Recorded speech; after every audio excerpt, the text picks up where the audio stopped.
Good day. Thank you for joining the midday news on BCOS television. I am Ifeoluwa Olaoye. The Vice President, Kashim Shettima, has listed steps to strengthen peace, development, and human rights across the globe.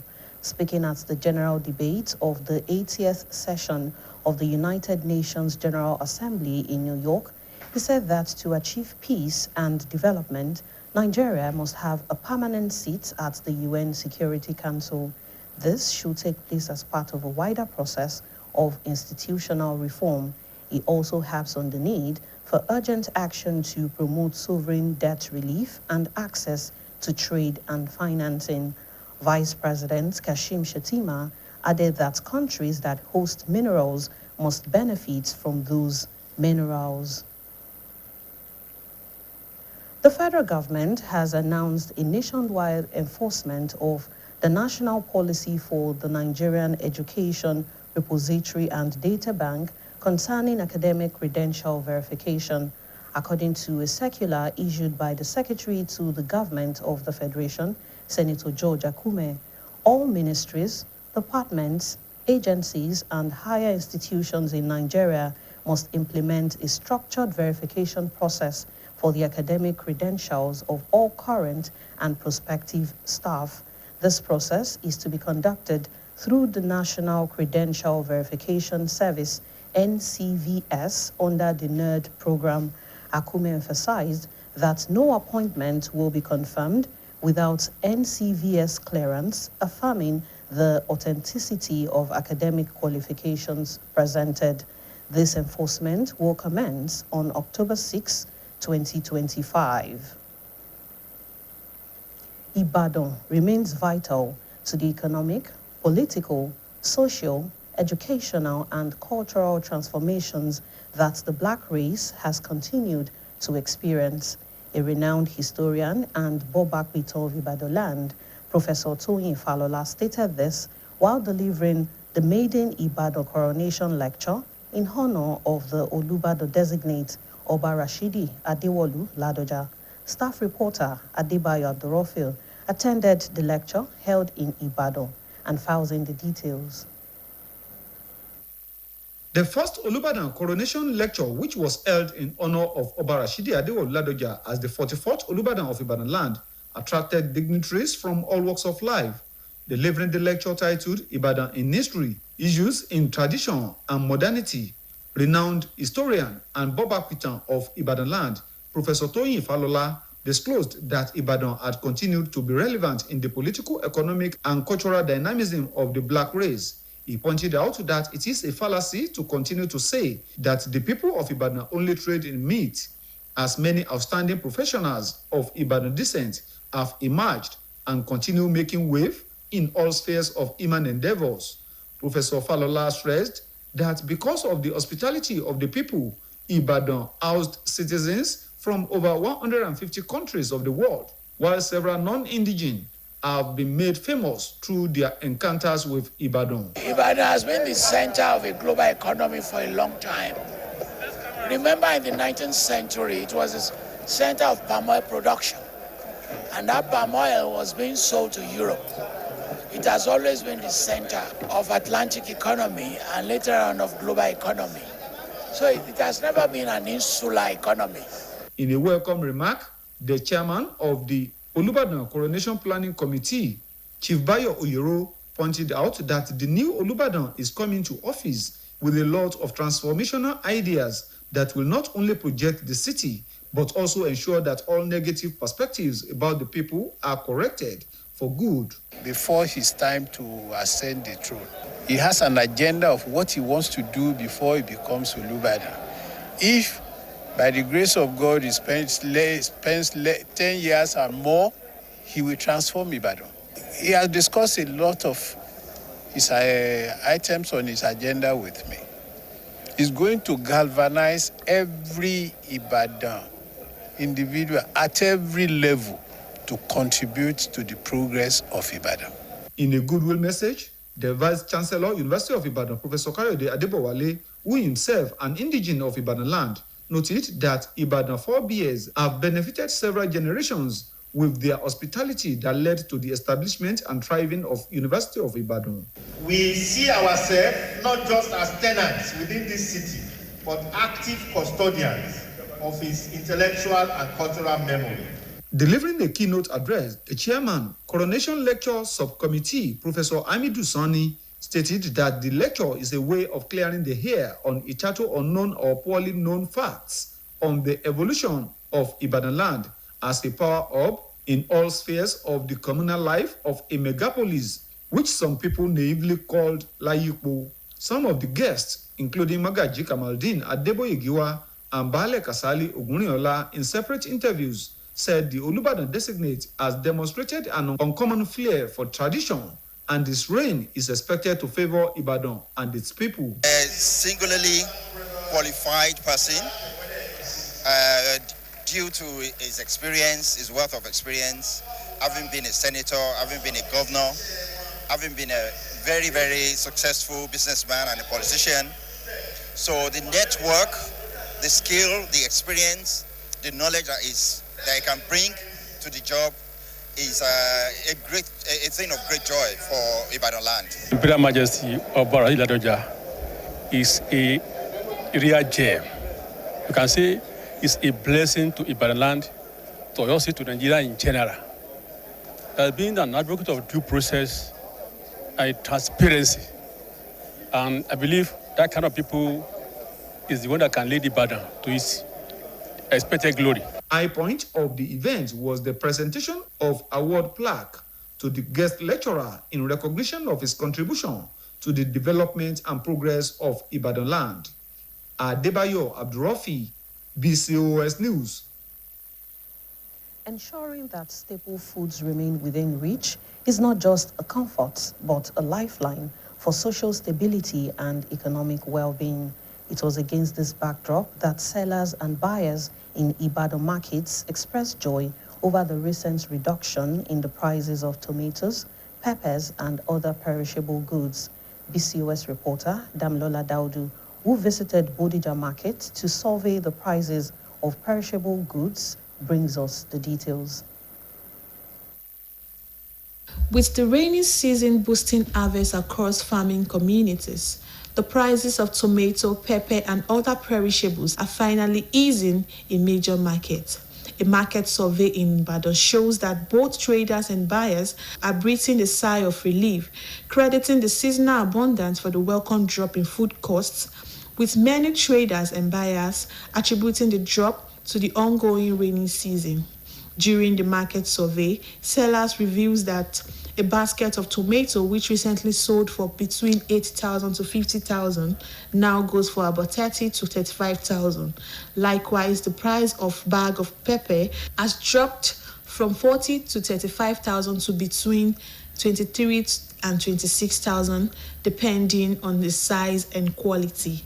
The further explained that the rainy season has boosted harvests in major farming regions, leading to increased supply and lower costs in urban markets, noting that the reduction has eased the pressure on household food budgets.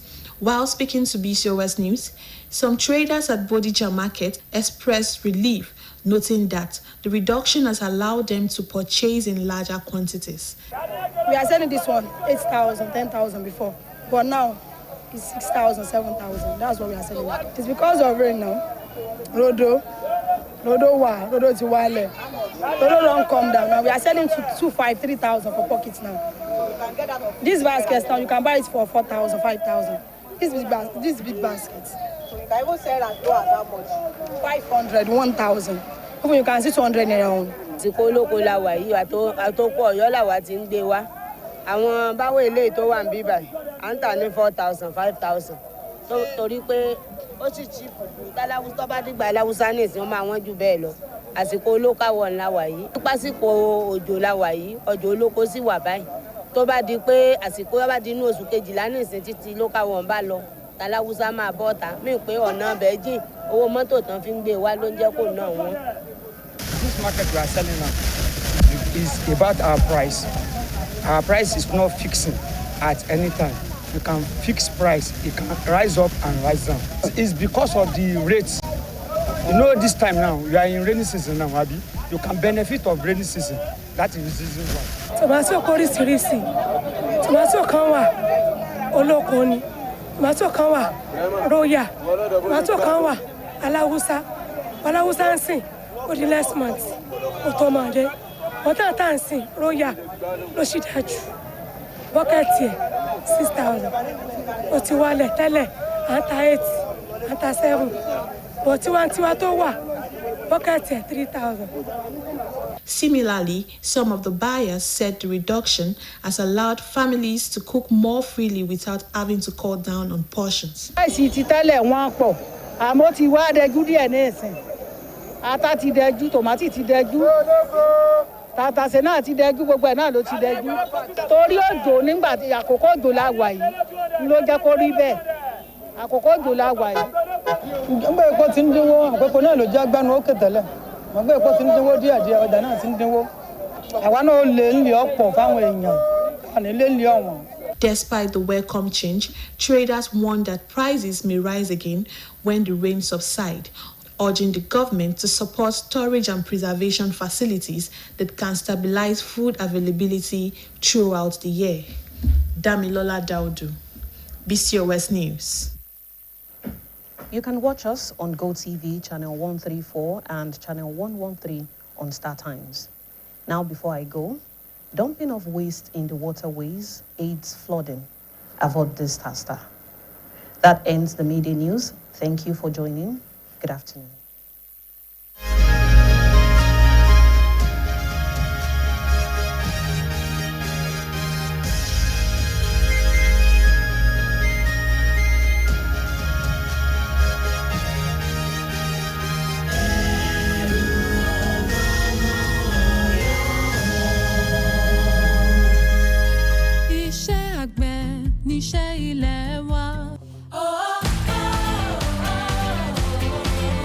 Join Oyo State government in its determined efforts to promote agricultural revolution, support the government to guarantee food sufficiency, job creation, improved revenue generation, economic diversification, and industrial growth through the agricultural value chain.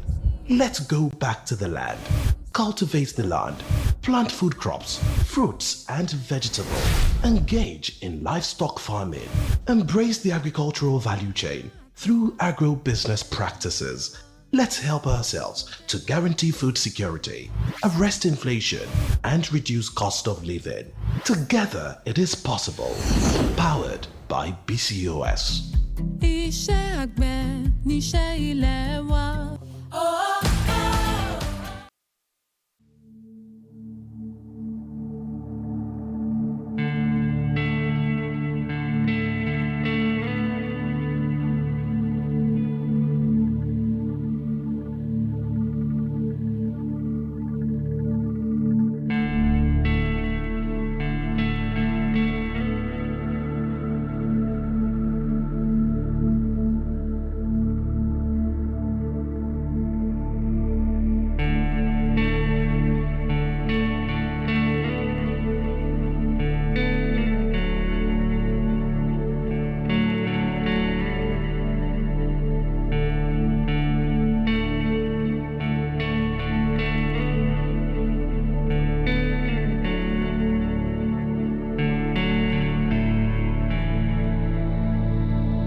ẹ káàsán mo kí wa kú dídé àsìkò yìí mo kí wa káàbọ̀ sí orí ìròyìn ọjọ́ kan rí wa fún tòní Olúwaṣeun Akínọ̀sùn ní oníròyìn yìí.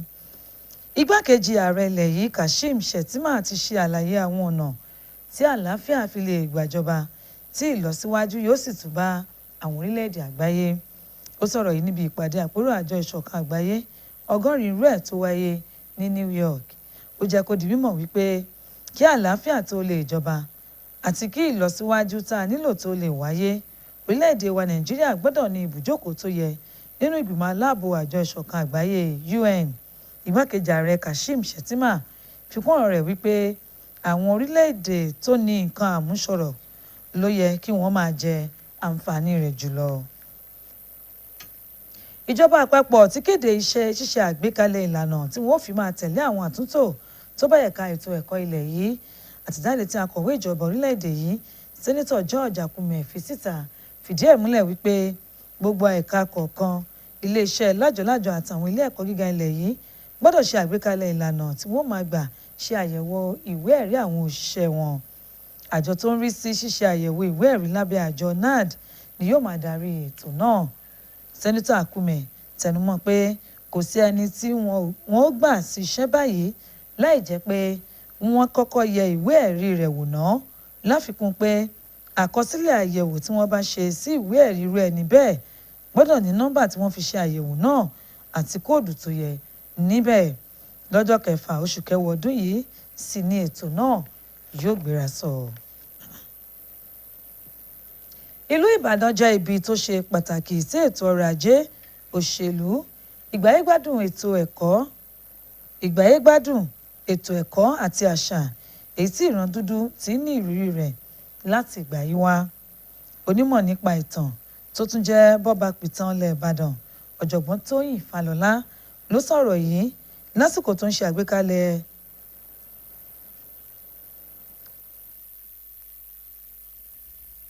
ìdánilẹ́kọ̀ọ́ láti gorí ìtẹ́ àkọ́kọ́ irú ẹ̀ tó wáyé ní ìmọ̀ye ọba Rashidi Adéwọ̀lú Ládọjà gẹ́gẹ́ bí Olúbàdàn 44 nílẹ̀ Ìbàdàn ní àwọn èèkàn ní tìbútòrò ilẹ̀ yìí péjú sí.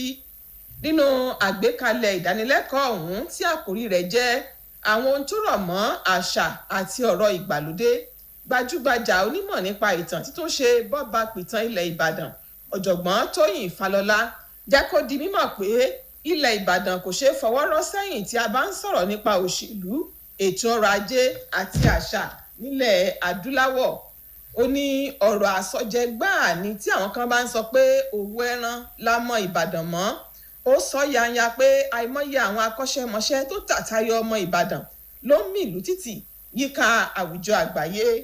Ọ̀jọ̀gbọ́n Fálọlá ṣe àtẹnumọ́ rẹ̀ pé nítorí pé àwọn ènìyàn Ìbàdàn kóni mọ́ra, ó lé ní 150 orílẹ̀-èdè yíká àgbáyé tí àwọn ọmọ orílẹ̀-èdè wọn ń gbé nílẹ̀ Ìbàdàn tí ọ̀pọ̀ àjèjì náà sì di ìlú mọ̀ká nípasẹ̀ àjọṣepọ̀ tí wọ́n ní pẹ̀lú ilẹ̀ Ìbàdàn.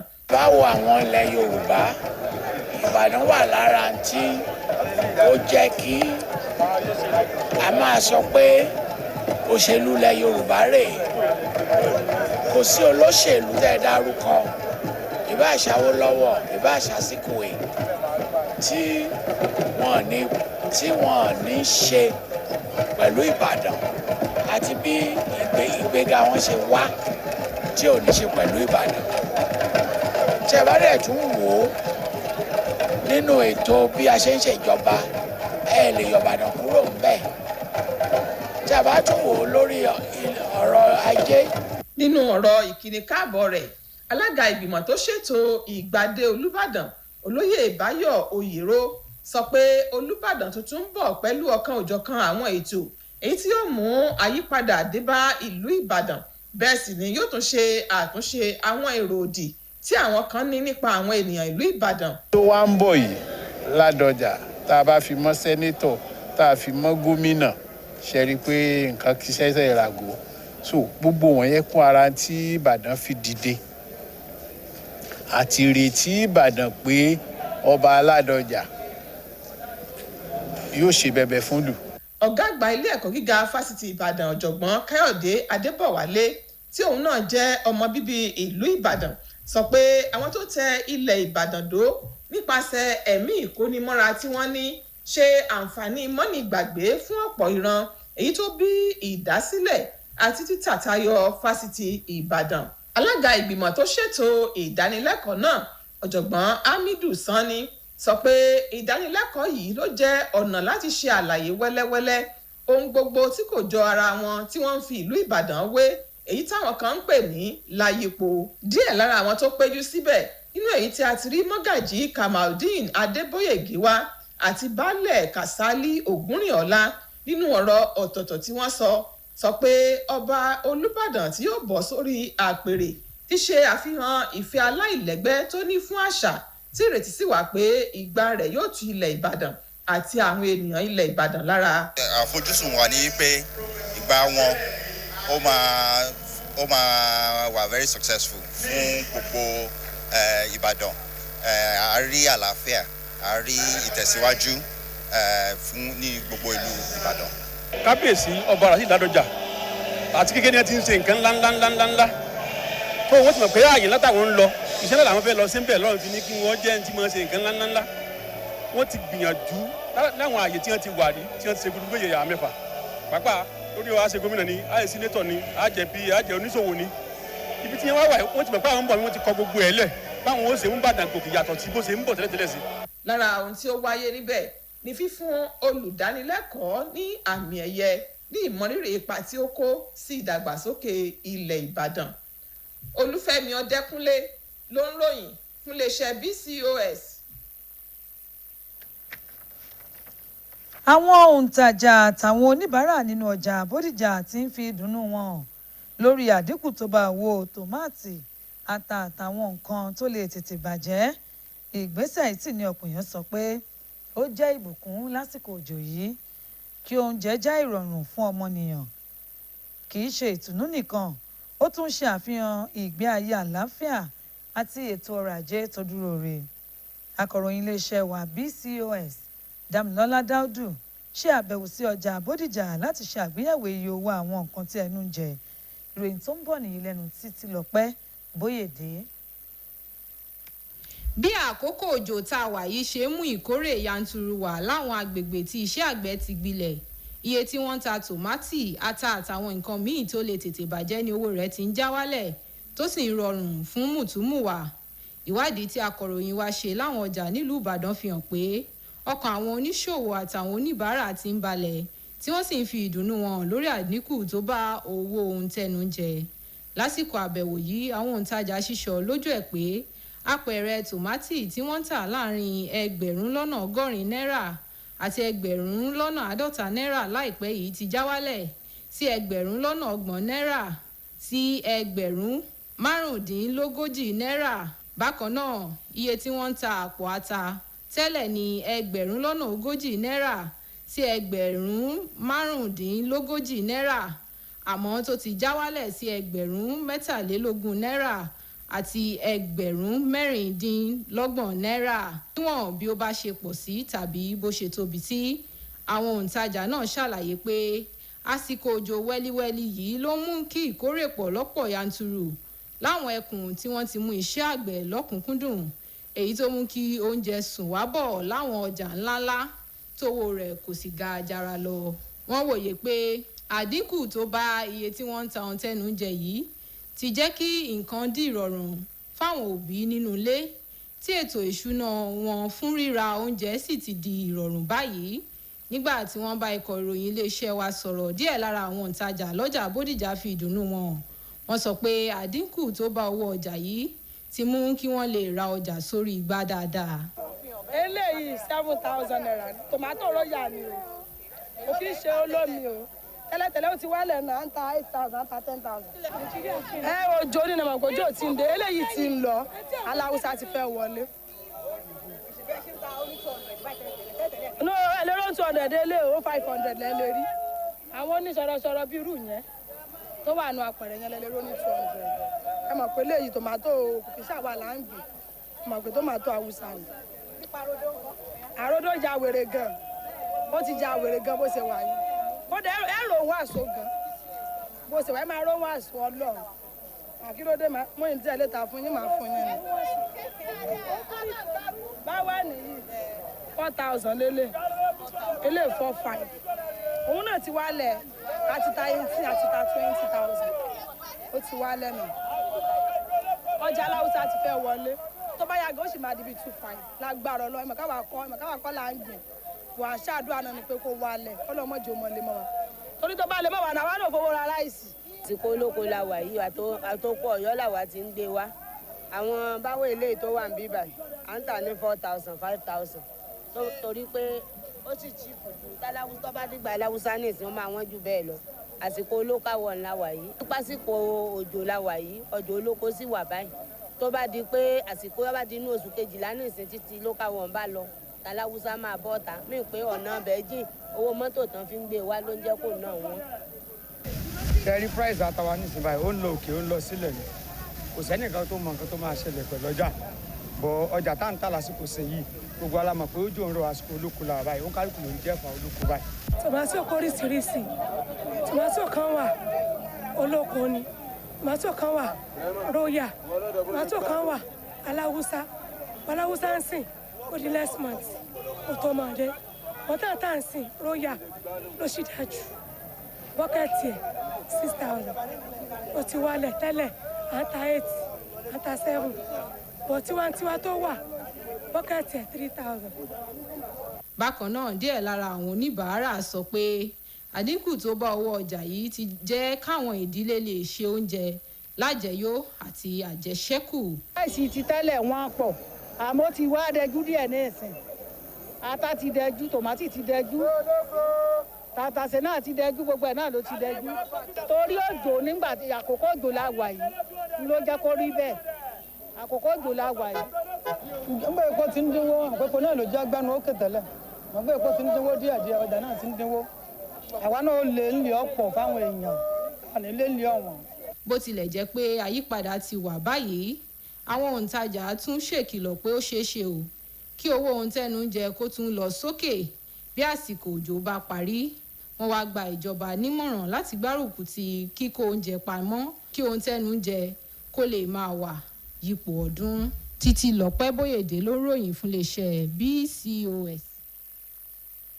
tó kò jẹ́ níbi tí a rí mọ́ lórí ìròyìn ọjọ́ kan rí wa fún ti ọ̀sán òní aago 7 kọjá ìṣẹ́jú 15 ni ẹ tún já pàdé fún ìròyìn wa ti ìpínlẹ̀ Ọ̀yọ́ títí ìgbà náà káfíńre àtayọ̀ pàdé dàbọ̀.